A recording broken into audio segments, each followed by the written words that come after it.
Hi, this is Jimmy-Jerome. I apologize. This episode is actually airing out of order. So I apologize that these two episodes are switched in the order, but hopefully you'll still enjoy this discussion on most of the last few episodes.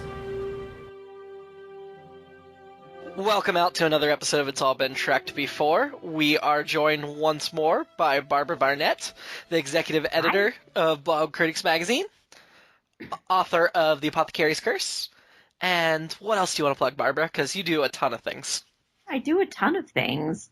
I'm also author of Chasing Zebras, the unofficial guide to House MD. Oh, yes, another excellent book. And my big news, which will all be, like, by the time this airs, will be a done deal one way or the other. But my book was shortlisted for a Bram Stoker Award. My novel was shortlisted for Bram Stoker Award. So, congratulations, yeah. Thank you. It will forever be a Bram Stoker Award nominee. Whether it's a winner or not will be known by the time this thing airs. But woohoo!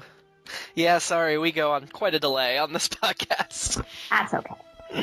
For regular listeners, this is Jimmy-Jerome, because we can't decide what my name is. And Barbara and I are going to do an overview episode here where we talk about a bunch of episodes. Shore Leave, The Galileo 7, Squire of Gothos, Arena, Tomorrow's Yesterday, Court Martial, Return of the Archons, and Space Seed. So we covered a lot since the last time we spoke. Yeah, it's a lot of episodes. Just short of This Side of Paradise, my favorite episode. Oh, is it really? Yeah, nice. But next time. Yeah. We got one more episode before we do that in between, but it'll definitely be. And my favorite episode, I think, is probably, and I know this is totally just predict what everybody's favorite, Sitting on the Edge of Forever. I know everybody loves it. I just think that's a fantastic episode, and that'll be the next batch as well. Yeah, that one has just about everything in it, so that's pretty cool. Well, and then Trouble with Tribbles is pretty good too. That's like for different reasons. Well, for many different reasons. Yeah. It is an iconic episode. So let's jump into this batch. What was your favorite among these episodes? Wow, I liked them all for different reasons. I love the idea of Shore Leave as sort of something really, really different that they did for the first time. And I don't know that it was my favorite one of those, but it was definitely different. It's really like a through the looking glass fairy tale or nightmare, as it were. But I love episodes that deal with the human mind. And this one certainly does. It plays off people's worst fears and greatest desires. And but I love the idea, too, that these beings whose planet it is or whose playground it is, I can't remember, created it as a playground. Yeah, I mean, of this batch of episodes, as a group, we ranked this as our second favorite. It's just a fun, light episode. I mean, there are some stakes when we think McCoy might be dead briefly, although, anybody that's a fan now looking back isn't going to believe he was dead. But if you were watching it for the first time, maybe you would. Yeah. But it's also just, it's got some whimsy, it's got some creativity, it's got something we can all latch onto and relate to because all of their fantasies, for some reason, are from hundreds and hundreds of years ago, so that we can all relate to them. I do think it would be nice if we got something from more of their era that they imagine, but it's nice to know they still read Alice in Wonderland in the 23rd century. Yeah, I mean, the classics. I mean, I think they're all steeped in the classics. And I think the show is steeped in, there are, between this episode and Gothos and Trelane, I mean, all of those tapped into a much earlier era. Well, and in the last batch of episodes, we had The Conscience of the King, which, of course, Shakespeare. Right. So, yeah, no, I would agree. Star Trek does touch back on those things from time to time. That actually, in a way, and I don't know if it was intentional or not, really touch on the fact that the classics are still the classics, even in the 20-something century. Well, I buy that totally. I'm just thinking, we've got what we consider classics from 100 years ago. Like Alice in Wonderland isn't that old historically, you know? Right. So they should have something that's been written between now and then in the next 300 years that's also considered classic and iconic, right? Yeah, I don't know, but we still groove on King Arthur, Oh, sure. No, I'm not saying we which should. was which was, Yeah. 1200 years ago Well, or yeah. more. I'm not saying they should have ditched everything. I just think it would have been cool if they'd had one Yeah. character or something that was from a different era. It's that thing where sometimes I watch Star Trek and I'm like, they really can't quite conceive of what the history is between present day and what they're No. portraying. Later in Star Trek, they did a good job of that from time to time, but in these early years, they really Yeah. just ignore that I think gap. that's right. They give them 20th century sensibilities in a lot of ways. Hmm. And I don't think they planted futuristic brains in them as much as they could have. But that's okay. It's still an awesome show. Yeah, no, Shore Leave definitely ranks up there. Um, of this batch, what do you think is your least favorite? Um, Trelane. It was, you know what? I always thought Trelane was, that's just because the guy reminds me of Liberace, maybe. Although now he reminds me of Trump. Um, Oh, I was thinking, Trump, spoiled child. Um, not wrong. that he was just annoying. I mean, I just thought he was annoying. And I remember even when I was a kid watching this for the first time that I didn't love it. I didn't love it. Yeah, I just didn't, yeah, I didn't love it. We put it in the middle of the pack, probably lower than I would have expected going in because that is such an iconic episode. Yeah, What I like about it is I do like the actor. I do think he's fun. he is. And Iconic I like actor the from the 60s. concept. Like he's kind of a proto Q, you know? Yeah, yeah. And I think that's what people have said. Hmm. That's true. That's true. So yeah, I mean he's not as well developed as Q. He's not as complex as Q, but he could be a member of the Q race very easily. And Yeah. yeah, I mean that one's not bad. I do have to say though, Tomorrow is Yesterday. We put at the very, very bottom of everything we've watched so far. It was just such a Why? horrendous episode. Okay. So that's interesting. What I thought when I watched it Hmm. again was it's a straight on 60s sci-fi story. Right out of, it could have been taken right from a short story of the 60s through the 90s. Time travel and its consequences. I think I didn't dislike it. It was different. They played with it and they pushed the envelope, I thought, in a different way. And they did it again. I mean, they did something, I guess, in a way similar in Star Trek the movie 4, I think it was, Hmm. coming back to the 20th century. And they did it better. But that was 4. I think that was Yeah, 4 yeah. 4 was the voyage home. with the dolphins. Yeah. Yes, Wales. And the whales, yes, the whales. And actually, that movie gave me a fondness for whales that lasts to today. I've gone on 15 whale watches. Oh wow, nice. Yeah. Anyway, that's neither here nor there. But I thought that was I thought that they did for a very straight on, very stick to the numbers, science fiction story. I thought that's why it was noteworthy. So I would not have put it at the bottom. It was just so full of plot holes. Like nothing really made sense in their approach to how Yeah, they dealt with anything. but I gave them props for trying. Well, they'll time what was travel a your lot, but yeah, this was. I just think this was such a poor example of it. I think they do it better later on. Yeah, but this is 1966 we're talking about. Yeah.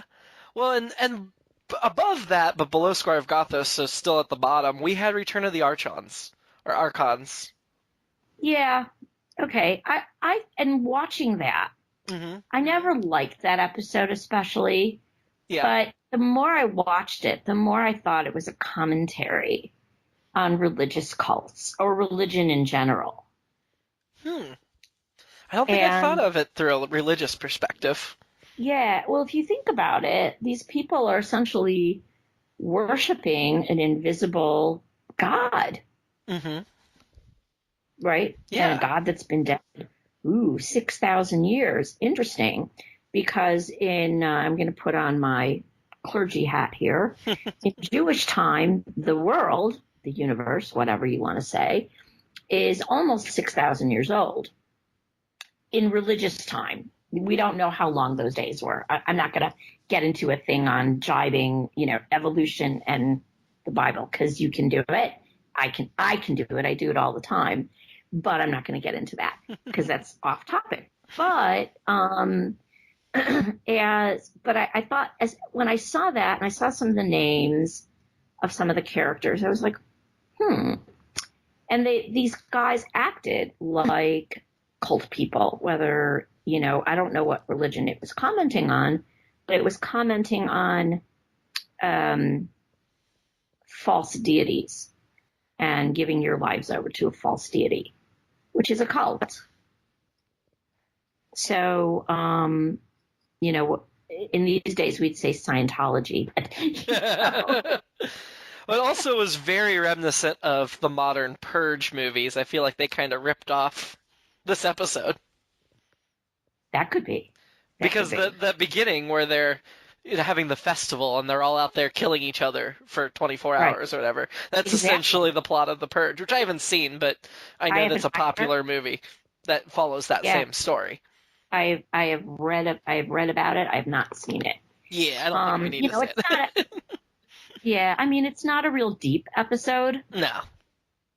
But I mean, it's definitely got its charms. One of the things that, the first episodes in the series really kind of commented, as I said in the last time that we did this, was on this whole idea of misusing technology, not understanding technology, or using technology and science unwisely. And I think by this crop of episodes, I think they're trying a whole bunch of different things. And I think maybe that's because there are so many different writers writing on it, and they're getting their ideas from so many different places. But I think that each one of these is unique, all on its own. Except for the fact that we've got this sort of, 18th century vibe going on. Well, unique so far. We know Star Trek will reuse many stories later on. But yeah, no, I'd say this is where it's really finding its stride. I mean, other than Tomorrow is Yesterday, most of these episodes ranked in the top half or just below the top half of our ranking thus far. I feel like we're starting to get some really good, memorable ones. Yeah. So yeah, I mean, Shore Leave's definitely one that I've always remembered. Galileo 7 sticks with you. Square of Gothos, for its flaws, sticks with you. So I feel like we are getting some of those ones that are what Star Trek's known for.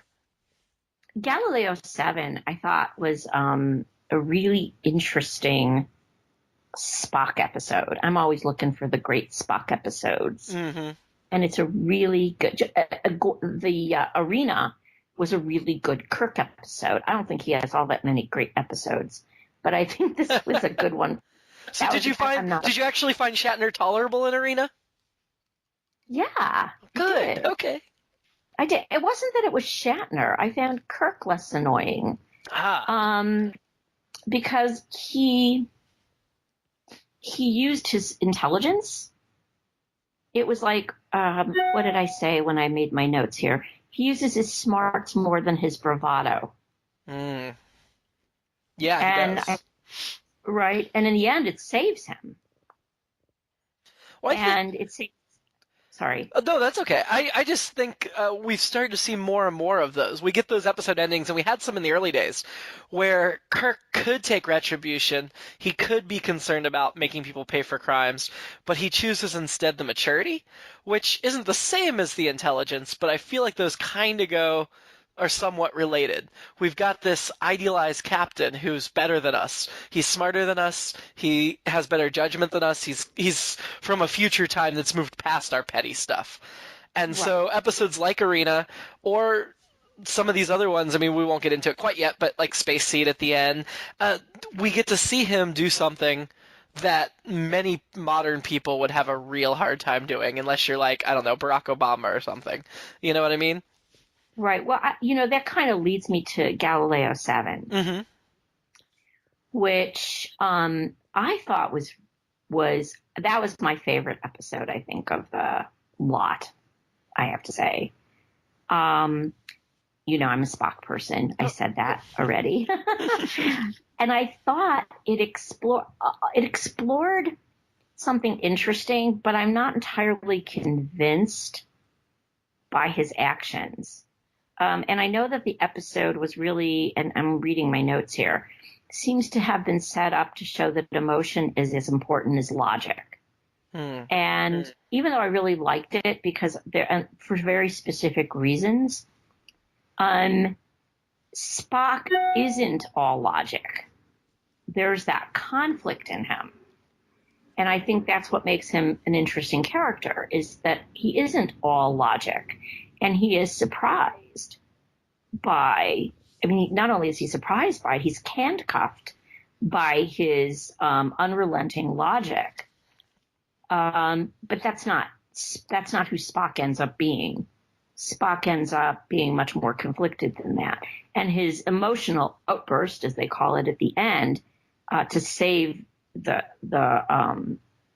crew, was played up a lot, obviously, in all the teasing he got and blah, blah, blah, blah, blah. But the reason I liked it so much, this is the conflict I have with this episode, is where they have a chance to kill the beings, the aliens on the planet. And the other guys really, they ride him for it. Why didn't you kill these guys? Why don't you kill these guys? And he's like, there's no need to kill them.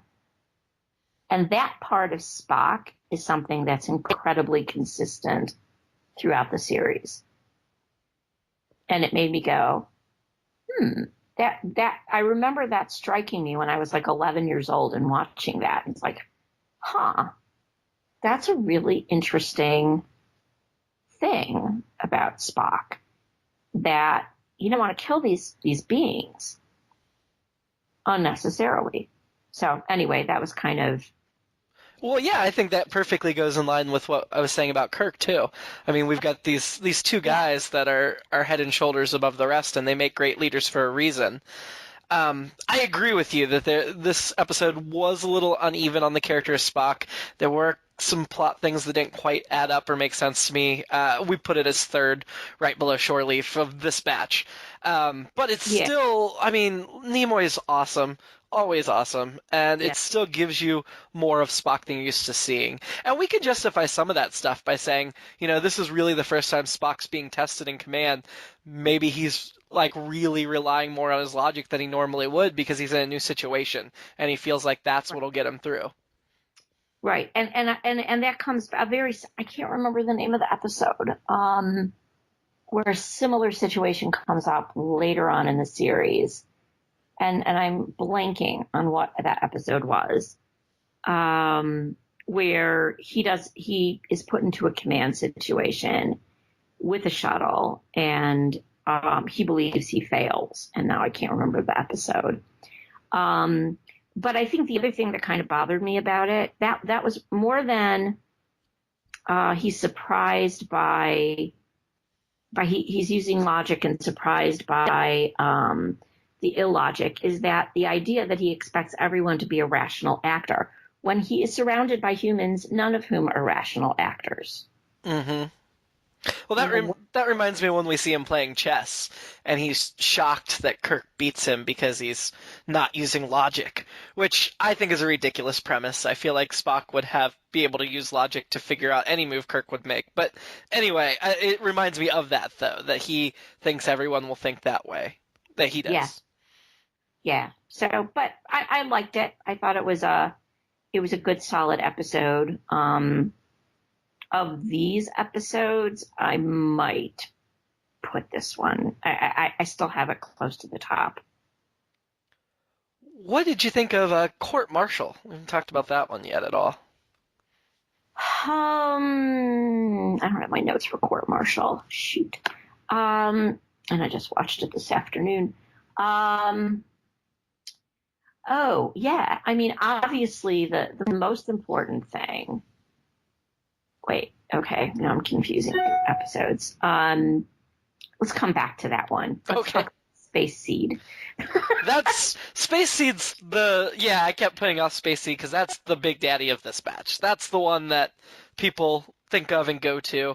We just watched it yesterday with the group, so it's fresh in my mind to talk about. Let's start with, what are your overall impressions of Space Seed? Well, obviously, in retrospect, it's the big setup for Star Trek II. Mm-hmm. It sets up a really interesting premise, and again, sets up Kirk to have have more than power. It sets him up to be more thoughtful. Mm-hmm. In the decision to send him off to to send Ricardo Montalban off to the planet. Well, yeah, I mean, Khan took over his ship, tried to kill Kirk. For him to just say, you know what, we're not going to lock him up. We're going to just give him his own new kingdom. That is something that I think most people of our era would have a very hard time contemplating doing. Yeah. Yeah, and I think that was really what was, and they didn't know at the time they were setting up a whole movie. Right. Right. Right. Oh, so, yeah. I mean, I loved it. It's obviously it's a classic episode, one of the most memorable of the first season. But we were trying to get into... Steven is one of our co-hosts who also remembers watching all the episodes before the movies ever came about. And we were trying to get into his head, and he wasn't quite sure. Do you remember, was this an episode that stood out to you before they decided to put Khan in a movie? Or was this a forgettable episode until they made Khan so iconic? To me, I think it was a more forgettable episode until they put him in the movie. Mm-hmm. So of the kind of super being kind of characters with special gifts, the one that really strikes me is, and I'm blanking on the name because I don't have a list of episodes in front of me, but it's way from the beginning of the series. Charlie X. No, not Charlie X. Okay, good. Good. No. Where No Man Has Gone Before. Oh, okay. The original pilot, really. Even though it wasn't aired first. Correct. Yeah, Aired. that one is an interesting, and we do have Where No Man Has Gone Before ranked ahead of Space Seed.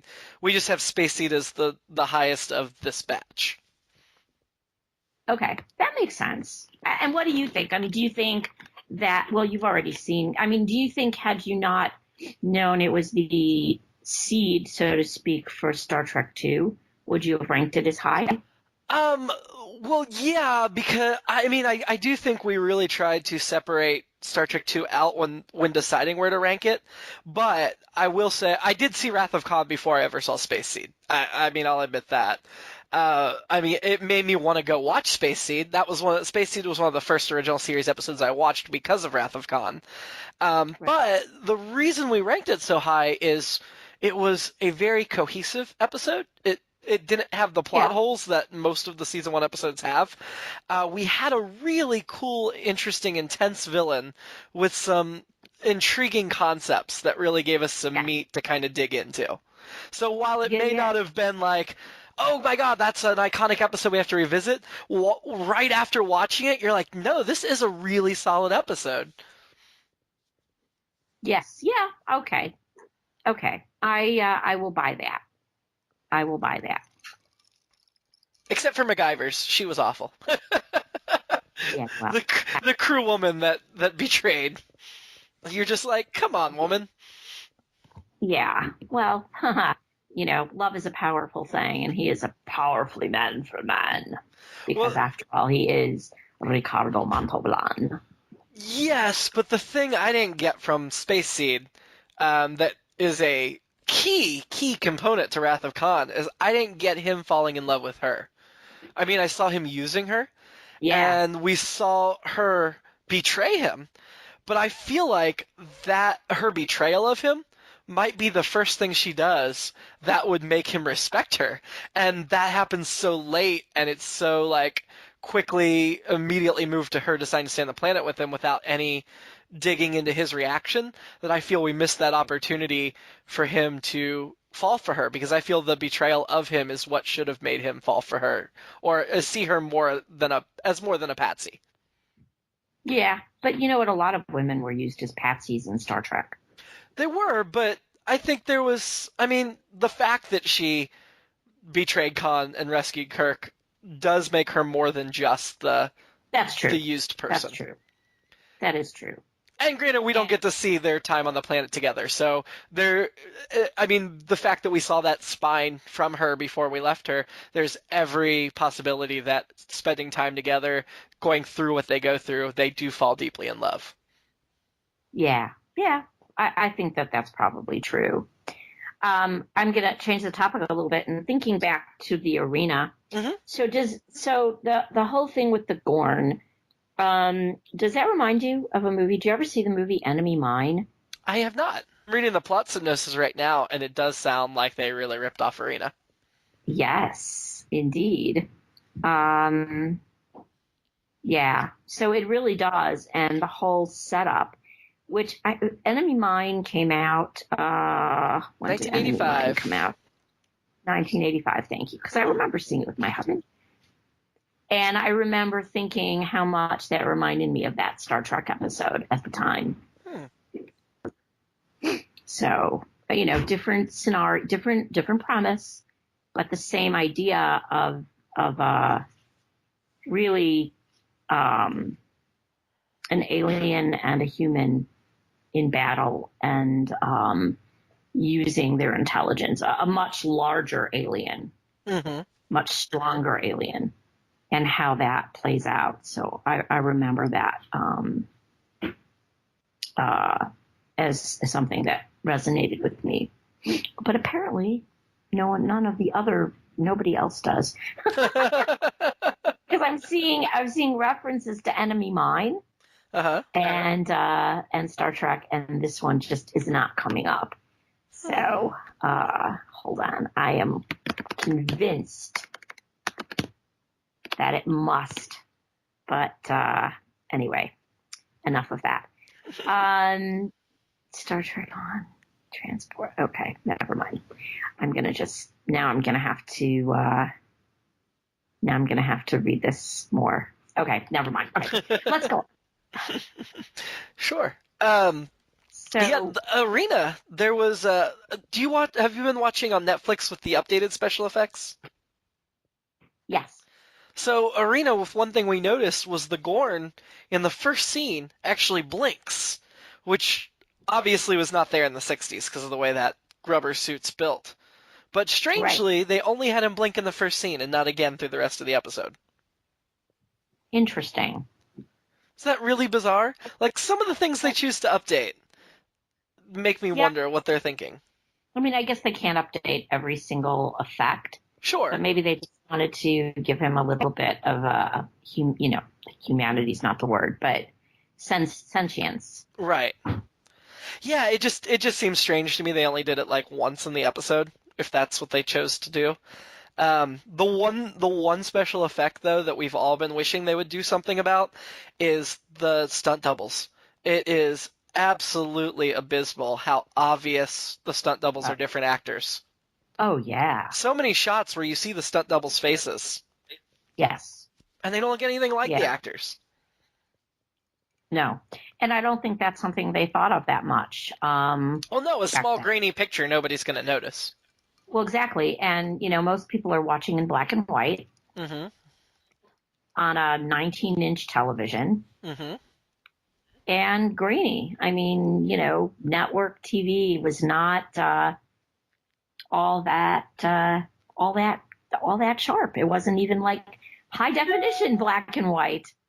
Oh, I don't blame the original creators because I totally get how that would have passed back then.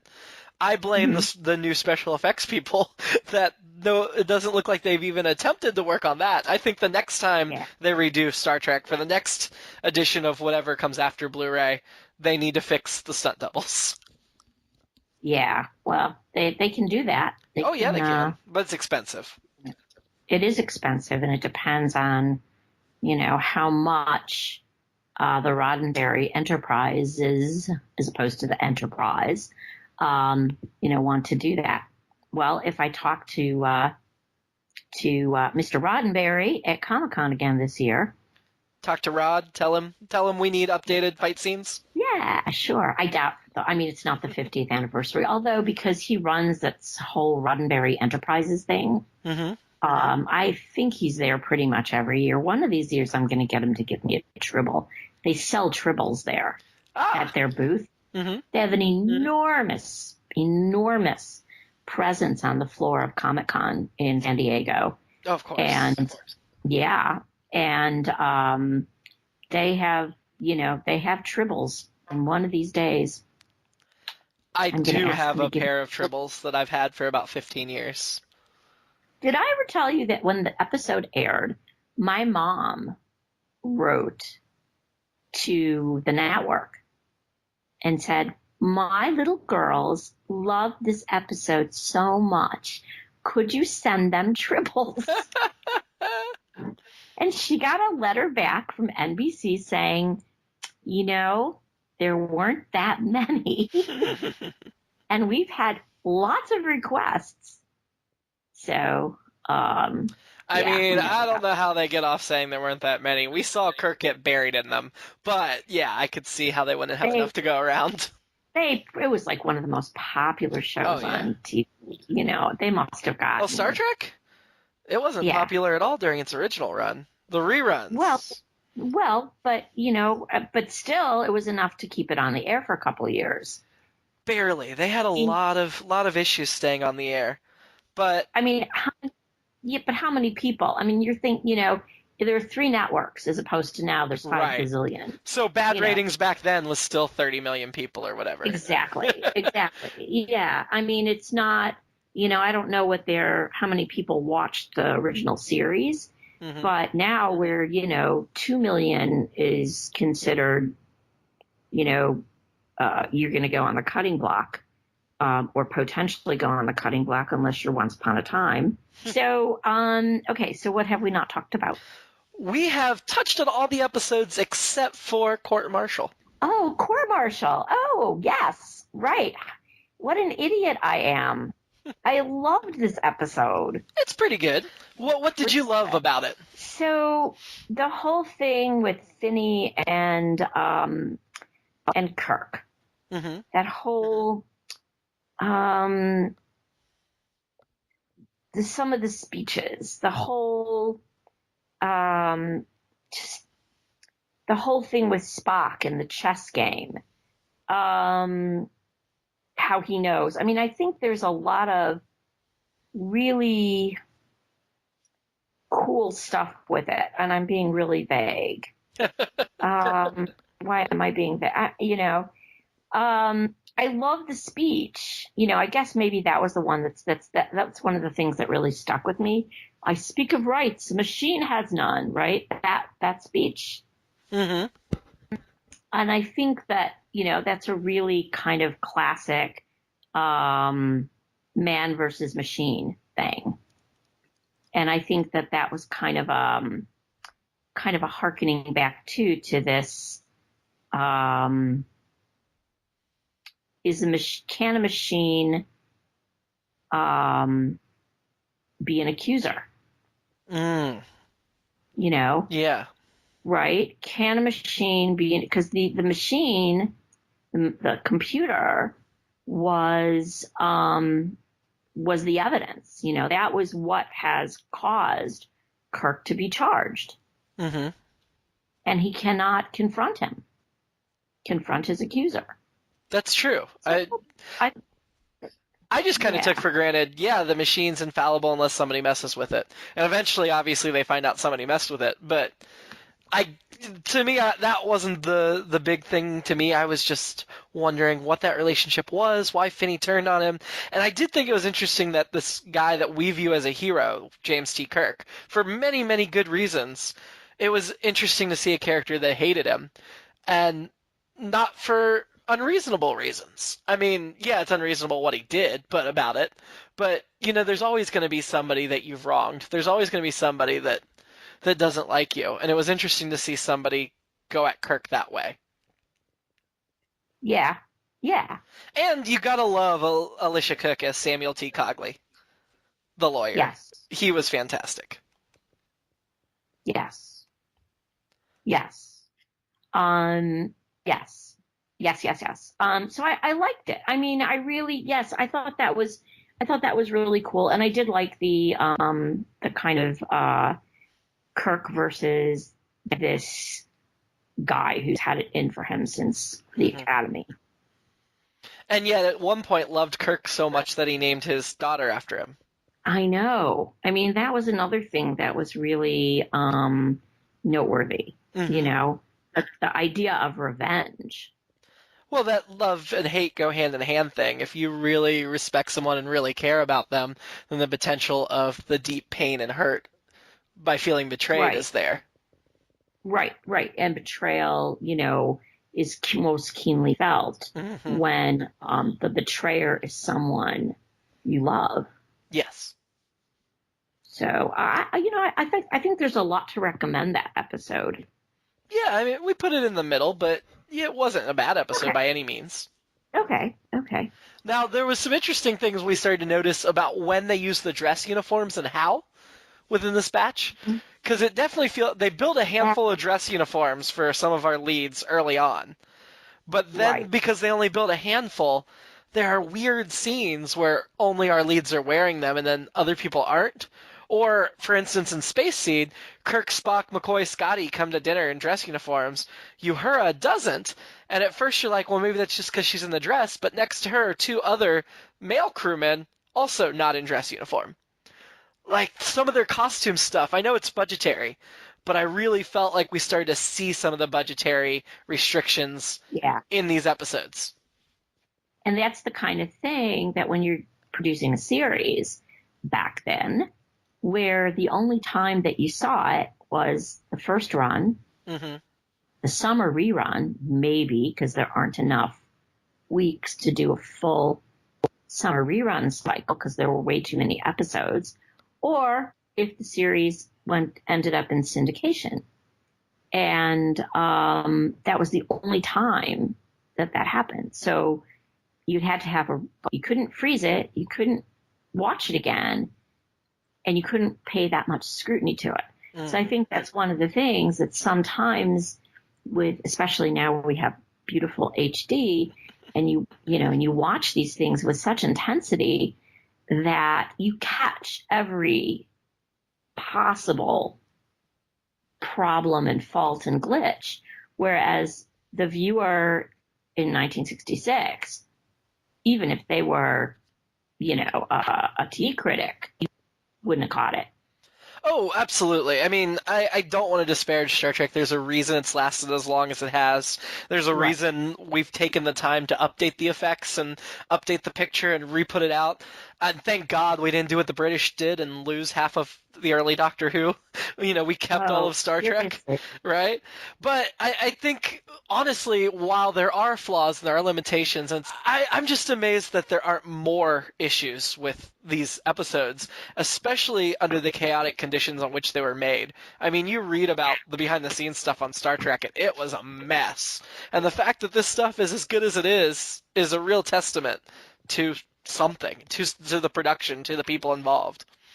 Oh, and the storytelling. I Yeah. mean, just, it's just so good. And a lot of these, I mean, the writing is great for the most part. The production values, given the times, is amazing. Mm-hmm.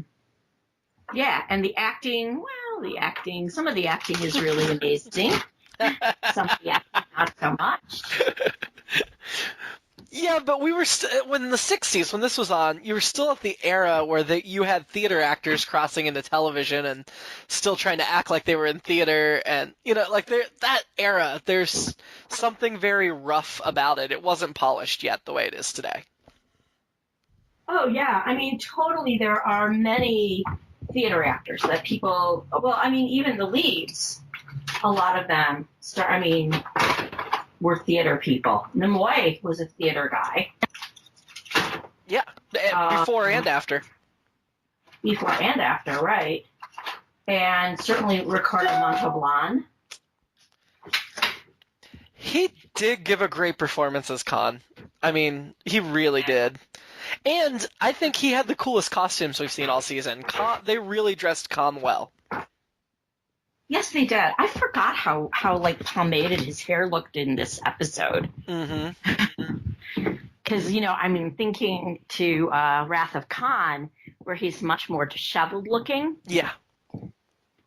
And much better look, by the way, in my opinion. Sure. I like the disheveled look much better. Thank you very much. As my husband will attest to, because I get really upset when he gets a haircut, which is too often. But yes, they really dressed. Yes, they did well for him. Although we saw another example of the sexism of the series when all of his people woke up and they were all sleeping in that netting stuff, and then the males got to put on jumpsuits and the women had to stay in the netting and didn't get to help with the invasion. Yes. Which was interesting because a full third of his crew, actually a little bit over a third, were women, which to me said that they respected women and that they did see a need to bring a bunch of strong women with them. They did. And I think that, a lot of the, all throughout the series, a lot of the guest cast were, that were women, were strong women. They weren't weak women. They were scientists. They were doctors. They were leaders. I mean, think about, the Romulan captain who got involved, she would have gotten involved with Spock. But in the second, I can't remember the name of the episode, but I think season 2, maybe? Oh, is it called the Enterprise? The Enterprise. The Enterprise Incidents? Yeah, 3rd season episode. Okay, that's why I haven't seen it. But I see the picture now, and yeah, okay. Yeah, so I thought this was a great episode and a very strong woman, female character. And then, of course, there was the Vulcan High Priestess? Shaman. Yes, the High Priestess, the shaman lady. Mm-hmm. Also very, very strong. Spock's mother, very, very strong woman. So I really do think that the female characters, even though they dress them scantily, and I wonder how much of that was Majel Barrett's influence. Well, there's a very interesting dichotomy in the way they represent females on Star Trek. I mean, like, Uhura's a great example because she is this tough woman in Space Siege. She gets slapped by a genetically engineered Superman, and she just turns around and looks at him like, do it again, I dare you. But then other times the bridge rocks and she grips some guy like he's protecting her. And so they've got this thing where they keep trying to put strong women on the screen, but it's like they can't quite envision what that looks like on a normal basis. Right. So you got to give them some credit for trying, because they're certainly trying more than most work of this era. But it's imperfect. Yeah, and I think when I spoke with Rod Roddenberry last summer, we discussed that a little bit, and it was a conscious choice to make women the way they were. And I wonder, conscious choice to have a lot of strong women. But I wonder how much of the scantily dressed part and the frail part of the women had to do, A, with just the very beginnings of feminism in the mid-'60s, and B, the network saying, you know what, we want TNA. Well, Bill Thies, their costume designer, was all about the scantily clad. So Yeah. it's actually, as much as I kind of miss Janice Rand when she leaves, because I do like Janice Rand, it's kind of good they didn't replace her with a similar character, Yeah. because she was the woman who almost never got to be a strong female character. She was constantly sexually assaulted and treated like the damsel in distress and treated like a That's child. right. So Right. when And she that, left, then there wasn't a character like that regularly on the show. and I was really happy about that. I did not like that character at all. Even as a kid, I didn't like her. I mean, I liked when they let her get interesting, but so much of her role was not interesting. So much of her role was negative female stereotype. Yeah. I did She, appreciate they brought her back in the movies, and we got to see her not in that manner. yeah. Yeah. I liked her in Charlie X. I thought she was stronger in Charlie X. Yeah. But she definitely was swooning for Kirk. And I guess Yes. even as a 10-year-old kid, I couldn't see anybody swooning for Kirk.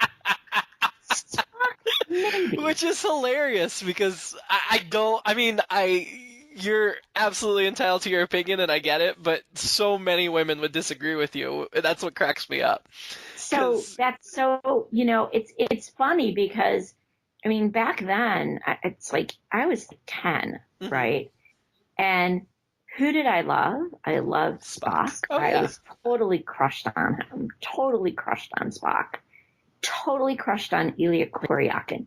Thought Napoleon Solo in The Man from U.N.C.L.E. was this kind of you're so vain kind of guy. It was like, ew. I loved James Bond. I just couldn't stand Napoleon Solo. He didn't have a vulnerable bone in his body. And it was like, even at 10 years old, it's like, no, I totally crushed on it. So, like the dynamic between the two characters, Spock and Kirk and Solo and Kuryakin, were really kind of the same. You have the main guy and the second, and the main guy and the second, and totally did not go for the suave, even at 10. No, and maybe because I wasn't an adult woman, at the time. I was I was like an adolescent, and maybe that's why. But I don't know. Never went for James T. Kirk. And that's fair. I mean, I've seen enough Star Trek documentaries mention that. Like, some women went for Kirk, some went for Spock. They kind of serve both, groups. So, there's something for everybody. Everybody's got their own tastes and their own style. I think the two of them together were what made that show work so well. So it's nice to have that both represented. And McCoy, too, because even though he's not the one that the women swoon over, I really like McCoy. I mean, I think he's great. I do too. I think he added a sense of humor. He injected humor. He was great. Loved him. I love the short sleeves. I love that he got to wear the short sleeves with his hairy arms. Yeah. Yeah. I like the kind of dry humor that he brought to the show. Yeah. That nobody else brought. He was a unique voice among the characters. Well, he was also some of that human emotion, passion. I mean, yes, Kirk was part of that, but as the commander, he had to be a little aloof. McCoy didn't have to be aloof. McCoy could just say what he was thinking. Country doctor. I'm just a country doctor. It was funny. I think it was in Space Seed. They made him beam over to the Botany Bay, and he was protesting about not wanting to beam because he doesn't trust transporters. And I'm like, that's such an iconic part of McCoy. I remember that, but I don't think doing this rewatch, I don't recall him protesting in the first 20 episodes. It wasn't until Space Seed where he's like, yeah, I don't want to use the transporter. But that's totally McCoy. I mean, even to the rebooted movie. Well, yeah, but I mean, I think that's a sign that it was at this point they were really figuring out these characters and having them solid. Whereas Right. before that, they hadn't figured out that part of McCoy, but that helped him click into place on who he was. Right. And actually, I mean, like, not meaning to like drop names, but when I did the interview with Adam Nimoy last year, also at Comic-Con, big 50th anniversary time at Comic-Con last year, that, you know, we talked a little bit about, you know, Spock's kind of evolution. And one of the things he said was, you know, that his dad was really trying to get a feel for the character at the beginning and really didn't quite, you know, until like midway through season 1, really kind of understand the character. Yeah. And I think that's what we saw in this batch of episodes, is those actors really clicking into place. Yeah, absolutely. Absolutely. Really excited to keep that rewatch going, because the back half of the season. Any final thoughts on this batch of episodes? No, I mean, I think it was a really solid series of episodes. None of them, like, probably would make my top 10 of the series. And I think they were really feeling their way and throwing a lot of ideas out there. Each one of these episodes is really kind of distinct with what it's trying to do. And I think that that's probably what this series of episodes is probably noteworthy for. Is really trying to, you know. Yeah, I agree with that. That's absolutely true about this. Yeah, I think that that's, you know, if you take a look at the rest of the season after that, which we don't have a lot more episodes, right? Are we? Well, we got about a quarter left. We've divided this season pretty evenly into quarters. Okay. I got to go turn my chicken. Okay. Well, have a great night. Thanks for talking to me. You too. Bye, Jimmy. Bye.